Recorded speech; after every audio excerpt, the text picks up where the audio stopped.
Hey everybody, welcome. I'm Lori Harris, the host of She Has Something to Say. Today's interview is with Laura Lauffer. Laura comes to us with 30 years of experience as a project manager, curriculum developer, a research analyst. She's committed to community development, equity, and access for all. And she currently works with NC State University with the Center for Environmental Farming Systems as project director.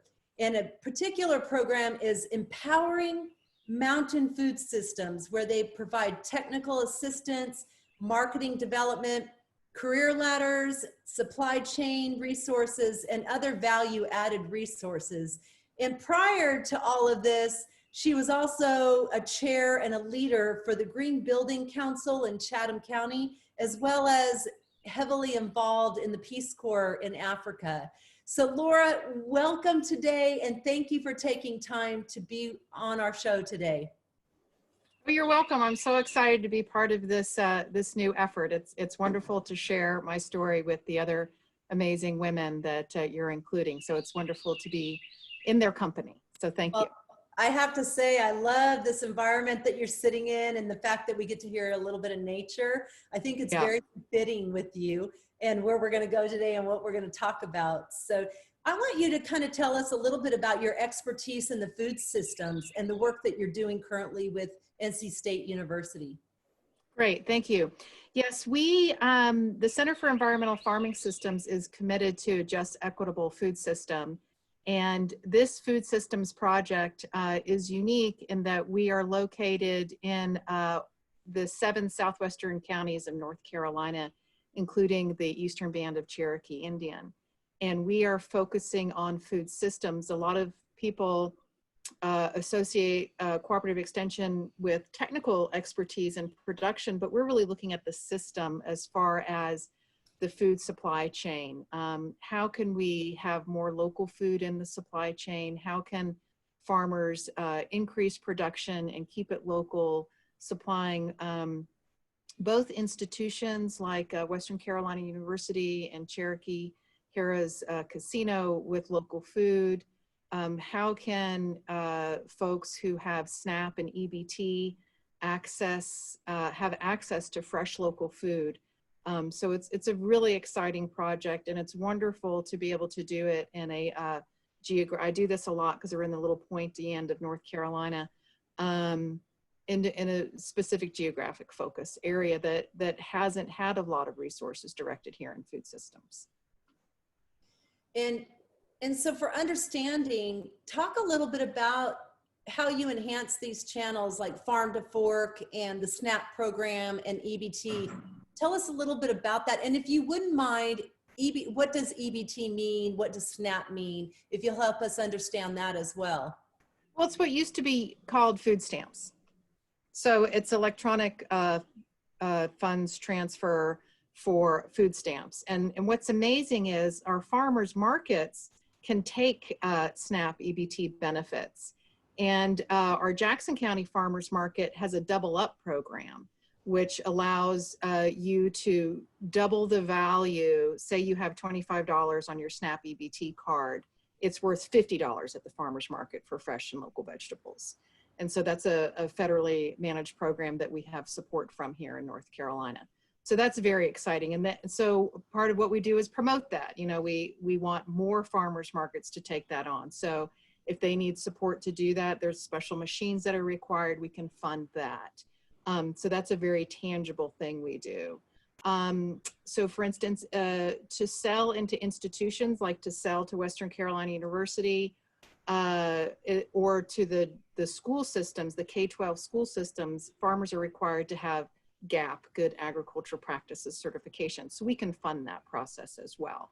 So we're offering very practical resources. And I must start the conversation by saying that we have funding from the Appalachian Regional Commission, which is a state and federal agency. And so the Appalachian Regional Commission, North Carolina State, and the Cherokee Preservation Foundation are funding over $1 million for this project for the next couple of years. So it's a fantastic agency to work with.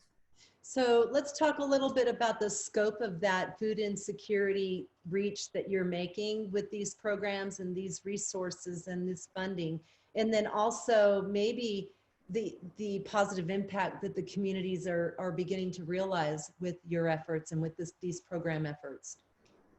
Right. And so what we are doing is we are helpful. So right now, because of COVID-19, we are able to direct our funding to help aggregators. So aggregators are people who take food from other producers, box it up, put it together, and distribute it. But because of the COVID-19 demand, the aggregators needed more support. So we have funding now to help them with refrigerators and freezers and coolers, because it's very important to maintain that cold chain, the integrity of the product when it comes off the field. And then these folks are in turn getting families food directly so they can deliver to the door. And so this is a huge pivot. It's very exciting in a way. You know, you don't want to say anything's exciting about COVID-19, but what is exciting is that these food businesses and these farms have pivoted. They are creative entrepreneurs that have said overnight, okay, people can't come to our farm stand, so we're going to take them this product. Mm-hmm. So Darnell Farms here in Swain County is one group that we're supporting in that way. How beautiful is that? We talk about connecting through humanity and humanitarian efforts. This is big. This is big. Yeah. People are, when people are afraid to leave their home, we would love to offer an alternative to the Amazon food box. There's local quality, fresh food available, and that's what we want to put in people's hands. So how do you get the word out to all of this territory that you're serving? So we have a Facebook page, we have a listserv, we have ads in the local papers. We're getting ready to start a radio campaign. Again, in April, Appalachian Regional Commission came to us and said, what's happening? Do you need to shift your original program goals in response to COVID? And we said, yes, we would like to have a new campaign, buy local, buy healthy, be safe kind of thing. And so we are launching this new campaign right now. So we'll do radio and print and help our producers, get their word out about their products. What's a really cool thing we're doing is we had a summer apprenticeship program where we paid students from Western Carolina and Haywood Community College, Southwestern Community College, and Tri-County Community College. These students were eligible for apprenticeships. We had 15 apprenticeships that we were hiring. We had to stop because we were not allowed to post students on farms. We couldn't have any contact. So we pivoted, and 6 of those positions are now being interviewed to do remote apprenticeships, helping farmers and food businesses increase their online sales, increase their Facebook, increase their Instagram, and so the students are working very closely with the computer science and marketing department at Western Carolina University to do that. So we pivoted, and we're still going to be able to, as you said, as your original question was, what are we doing to help get the word out? People are spending more and more time online to shop, and we want to help farmers get their products on people's screens. And so do you have numbers as far as the impact, the numbers that you reach, maybe on a monthly or overall basis? So we do have evaluation as a very big part of any federal grant. Okay. So we have 6-month evaluation points. And so we really started in earnest in like 6 months ago. So we're in the process of gathering that data for, and what's really interesting is we have to report leveraged private investment. Mm-hmm. So any dollar that we give to a business, they have to commit to showing us how that dollar increased their income. That's good. So every farmer that we work with has an enterprise budget, and we Mhm. work with them to create that enterprise budget. So we really are building their capacity to develop those numbers, but we don't have any to report yet. That's good. That's excellent though. So this is a new program, is Oh what yeah, you're telling us. yeah, Yeah, yeah, yeah, very, very exciting. And that you did mention that this is 7 counties large. correct. Okay, good. All right. And so, Laura, what led you to this work, this type of work? How did it all start, and what motivated you and inspired you to come into this industry and this field of work?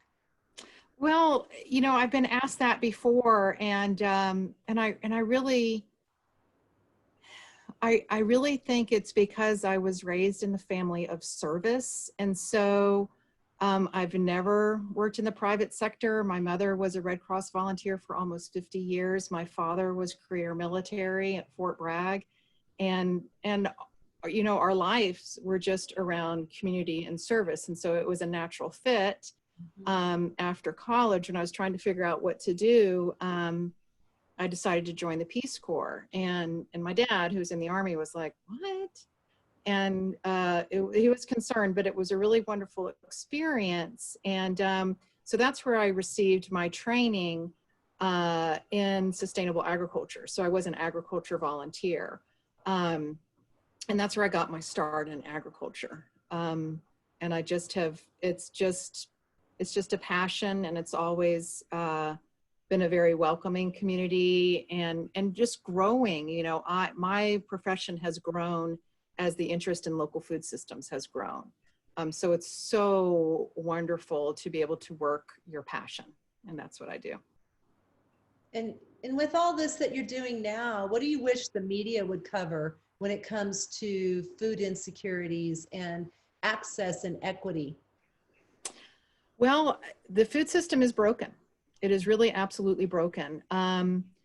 A lot of people do not have access to food. You know, we're living in food deserts where the only place folks can get food is maybe at a Dollar General or a local community gas station. And so we can improve access. You know, one of the things is public transportation. You know, does public transportation go to the farmer's market?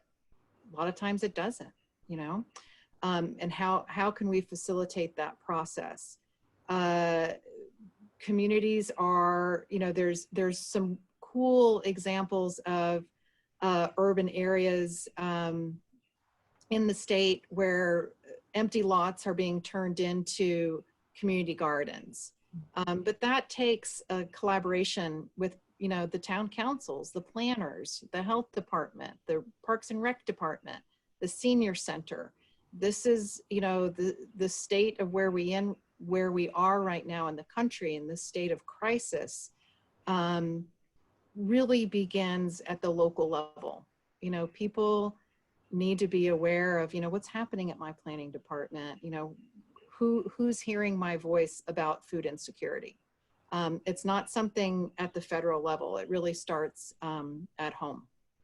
So that's something that, you know, I saw an interview with Reverend Barber last night in the Poor People's Campaign, and he's like, you know, people are not talking about poverty being the root of this system. You know, people are poor; they can't afford this good food, and so I'm a big advocate for living wage, for instance, and so people need to be able to afford fresh food and have access to it. Mm-hmm. Mm-hmm. What are some of the key characteristics that have made you successful or allowed you to really truly make an impact? Well, I think institutions, you know, I have been fortunate to work for institutions that believe in this movement. The Center for Environmental Farming Systems, we just celebrated our 25th year, really cutting edge nationally around this food systems and sustainability work. You know, foundations, the Kellogg Foundation, Blue Cross Blue Shield Foundation of North Carolina funds this type of work, and it's really necessary.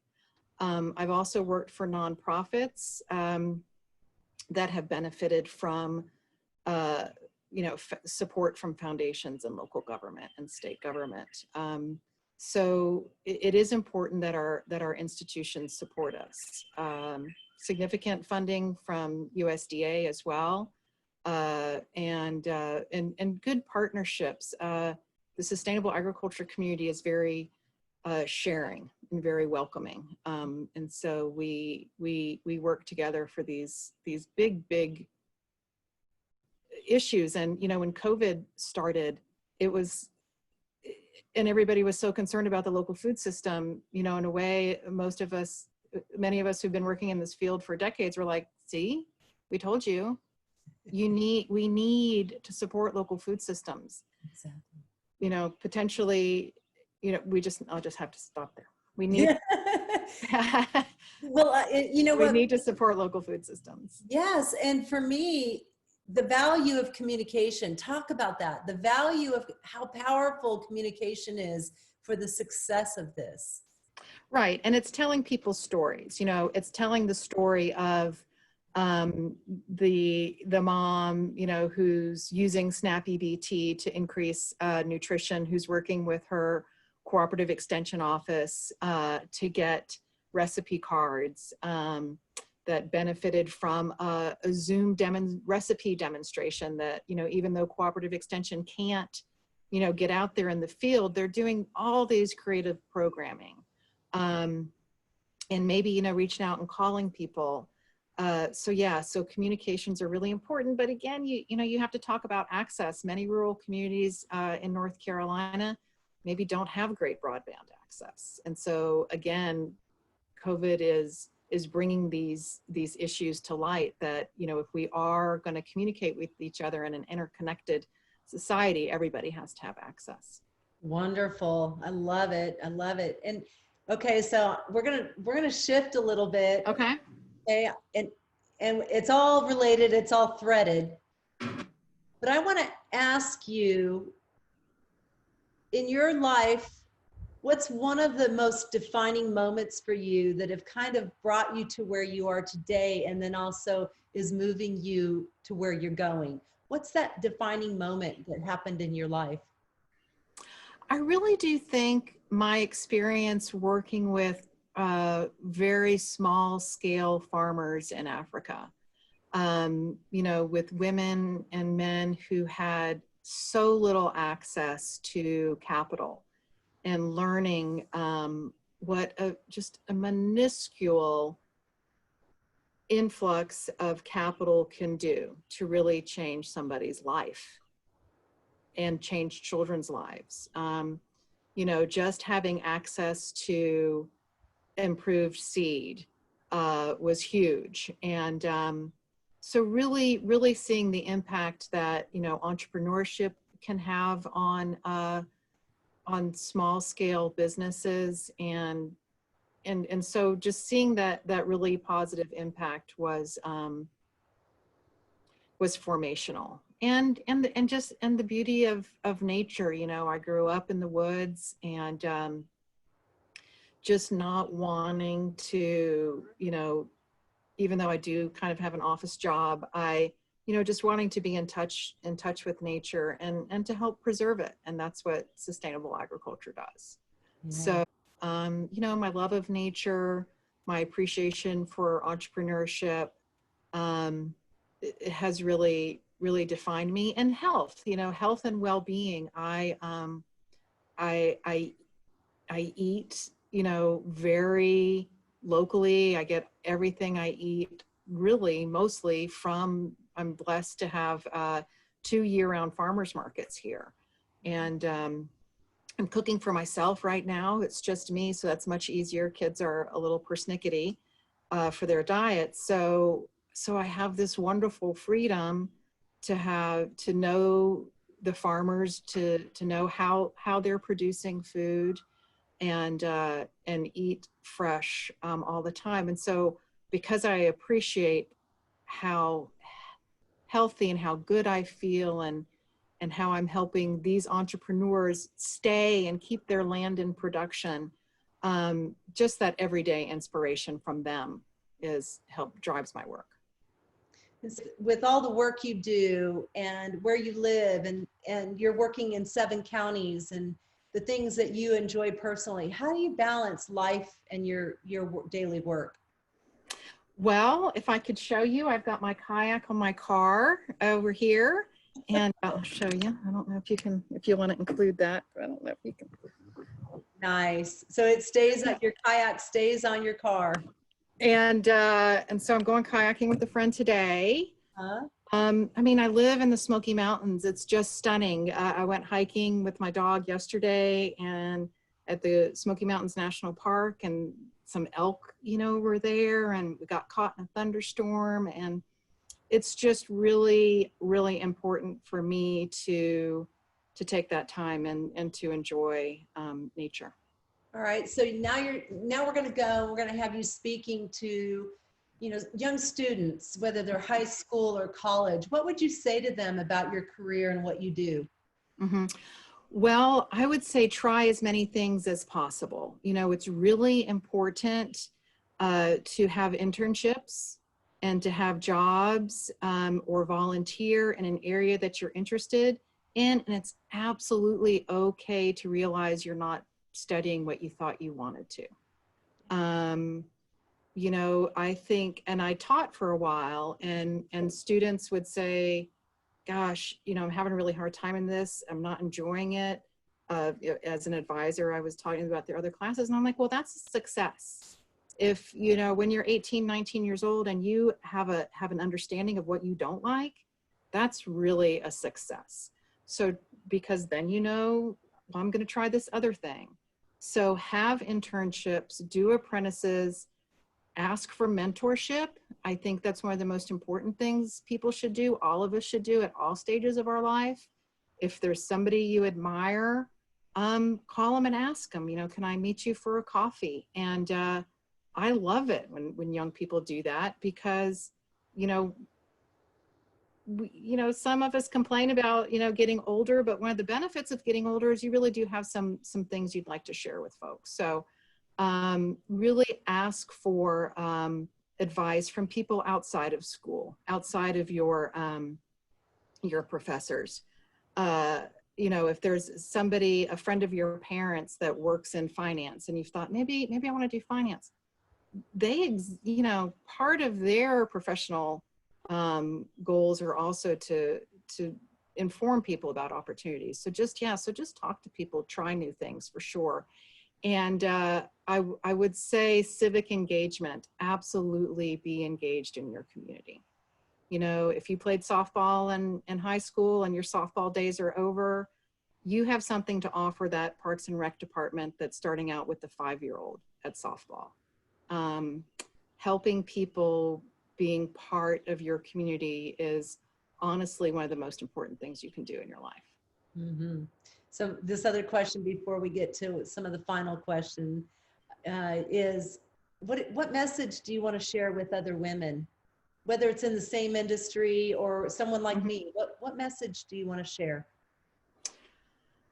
Be true to yourself. It's kind of the same as to a young person. If you are stuck, get unstuck. Don't say I'm 50, it's too late. It is just not too late. I was a recruiter for the Peace Corps for a couple of years during grad school, and I loved that job. And I especially loved interviewing retired people, or people who could retire at 50 because had been a teacher for 25 years. And they were like, oh, I'm not sure what I have to offer. And I'm like, you have so much to offer, Right. So do your third stage. The world is so open, to us when our kids move on. Whether it's a creative pursuit or travel or an entrepreneurial pursuit, go take a class. You've always been interested in jewelry making, look at your community college. There are such wonderful opportunities out there for learning. So I'd say always learn. And again, I really have to emphasize, be engaged civically, Rotary, Kiwanis, Girl Scouts, something. Just if you're ever feeling, there's some quote about if you're ever feeling low, if you give to somebody else, that's going to help you. And goodness knows there's lots of places to give. So what is your she power? What is my she power? Passion. You know, I'm really passionate. I think that's what people would say about me. I'm, you know, follow your passion, and my passion is the environment, and you know, taking care of the planet, and helping these farmers, you know, farm in the way that they do, and supporting our local economy. Beautiful. Well, thank you. Really passionate. Thank you. Yeah, I just want to say thank you. Thank you for what you do. Thank you for your passion. Thank you for your commitment. And thank you for taking time today to talk about your life and talk about the things that really motivate you and inspire you. And we sure are blessed and honored to have you on She Has Something to Say. Great. So just encourage everybody to find out where your farmer's market is. Absolutely. So and visit your farmer's market. yeah, we'll make sure when we post this, we'll post about farmers markets in North Carolina. We'll find that link and add it to this. So Great. I'll send it to you. yeah, oh, wonderful, wonderful. Right. Laura, Cool. I'm excited. I'm really Good. excited to have had this conversation with you. Thank you so much. Thank you so much. I really appreciate it, Lori.